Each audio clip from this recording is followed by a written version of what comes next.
حوالات کے سلاخوں کے پیچھے سے میں اسے نماز پڑھتا دیکھ رہا تھا۔ وہ 25-26 سال کا خوبصورت نوجوان قتل کے مقدمے میں 2-3 دن پہلے ہی یہاں لایا گیا تھا، جہاں سے چند دن بعد عدالتی کارروائی کے بعد اسے جیل منتقل کیا جانا تھا۔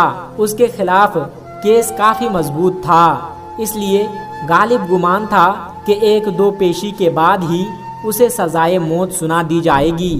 میں ایک آرمی والا ہوں اور پہلے ہی دن سے میرا رویہ اور لہجہ اس کے ساتھ کافی سخت رہا تھا، لیکن اس کے لبوں پہ ہمیشہ ایک دل موہ لینے والی مسکراہٹ ہوتی تھی اور ہمیشہ مجھے بڑا سمجھتے تھے۔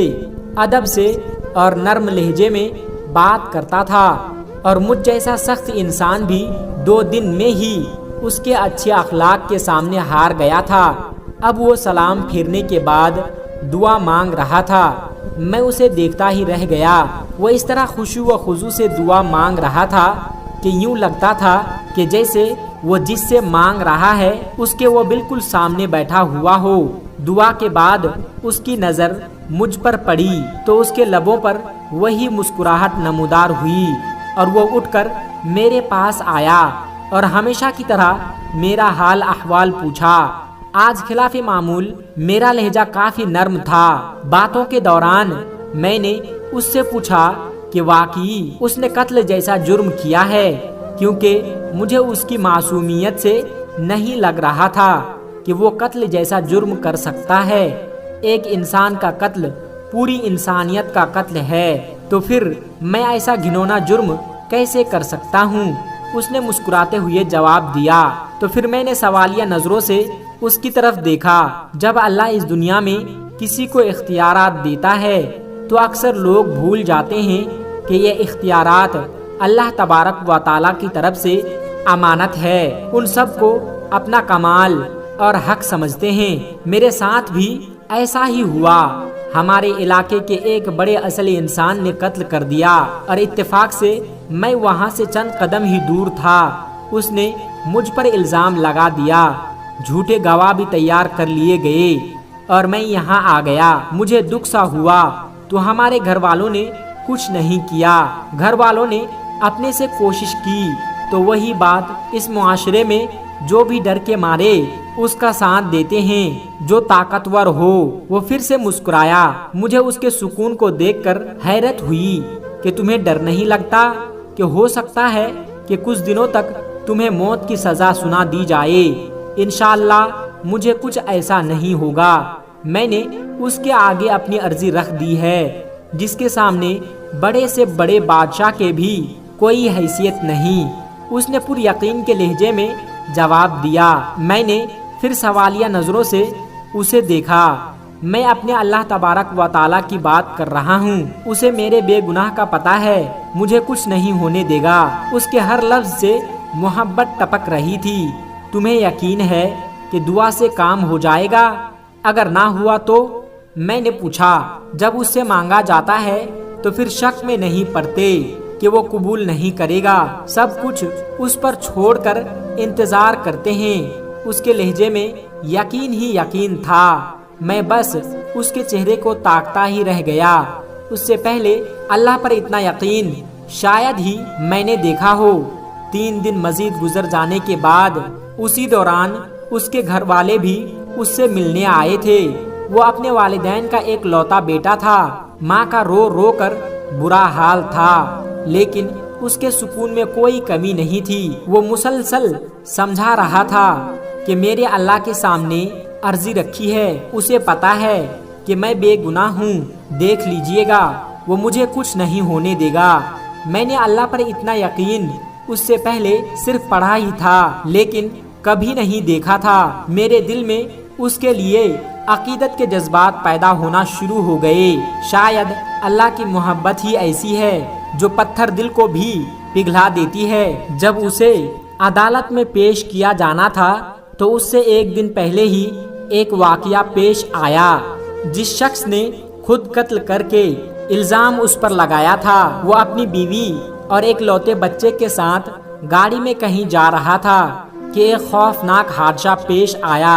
جس کے نتیجے میں اس کی بیوی اور بچے کی موت ہو گئی اور اسے زخمی حالت میں ہسپتال منتقل کر دیا گیا۔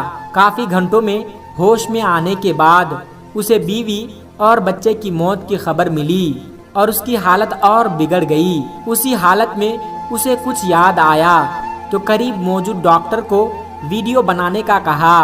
بار بار اصرار کرنے پر ڈاکٹر نے نرس کو ویڈیو بنانے کا اشارہ کیا تو اس نے ویڈیو میں بڑی مشکل سے اپنے جرم کا اقرار کیا۔ اس نوجوان کو بے گناہ قرار دے کر ہاتھ جوڑ کر معافی بھی مانگی۔ اس نے ڈاکٹر سے وعدہ کیا کہ وہ یہ ویڈیو پولیس اسٹیشن لے کر جائے گا۔ شاید بیوی بچے کے مرنے کے بعد اور اپنی حالت کا علم ہو جانے کے بعد وہ اس گناہ کو ساتھ لے کر مرنا ہی نہیں چاہتا تھا۔ ادھر ویڈیو پولیس اسٹیشن پہنچی، ادھر وہ مر گیا۔ آج عدالت میں اس کی پیشی تھی۔ عدالت کے سامنے اس کی بے گناہی کا ناقابل تردید ثبوت ویڈیو کی شکل میں موجود تھا، اس لیے اسے باعزت بری کر دیا گیا۔ میں کمرہ عدالت میں کھڑا گمشم سوچ رہا تھا کہ اللہ تبارک و تعالی بندوں کی جو صحیح معنوں میں اس پر ایمان لاتے ہیں ان کی کیسے مدد کر سکتا ہے۔ ان کی ہتھکڑیاں کھول دی گئی تھی، ماں روتے ہوئے اس سے لپٹ گئی، باپ کی آنکھوں میں بھی آنسو آ گئے تھے۔ شاید اسی وجہ سے کہ اللہ تبارک و تعالی نے اسے ان حالات میں تنہا نہیں چھوڑا تھا اور اسی طرح سے ان کی مدد کی جس کا کسی کو وہم و گمان بھی نہیں تھا۔ پیارے دوستو، بے شک اللہ تبارک و تعالی بڑا بے نیاز ہے۔ اگر آپ کسی کے ساتھ ظلم کریں گے تو اس کی سزا آپ کو خود بھگتنی پڑے گی۔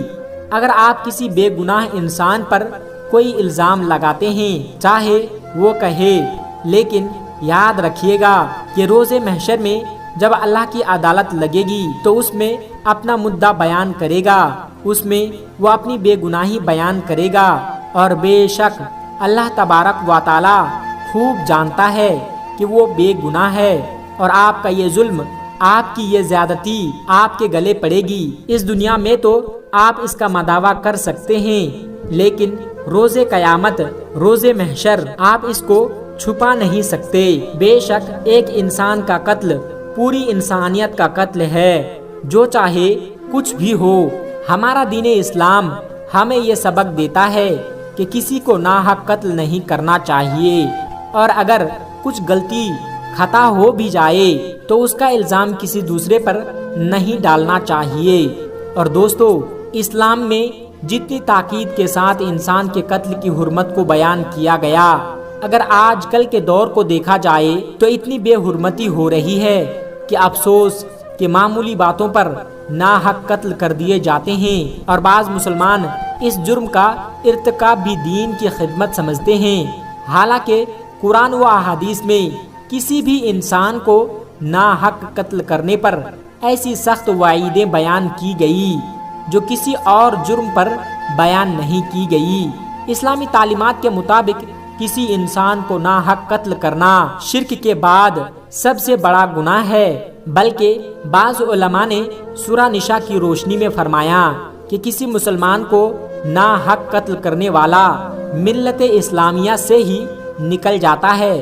حضور اکرم صلی اللہ علیہ وسلم نے بھی کسی کو ناحق قتل کرنے پر بہت سخت وعیدیں ارشاد فرمائی ہے اور امت کو اس سنگین گناہ سے باز رہنے کی بار بار تلقین فرمائی ہے۔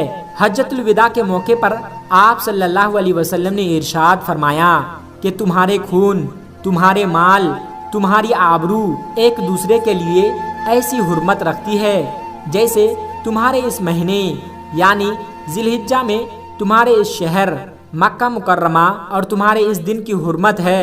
تم سب اپنے پروردگار سے جا کر ملو گے اور وہ تم سے تمہارے اعمال کے بارے میں سوال کرے گا، لہٰذا میرے بعد پلٹ کر پھر سے کافر یا گمراہ نہ ہو جانا کہ ایک دوسرے کے گردنیں مارنے لگو۔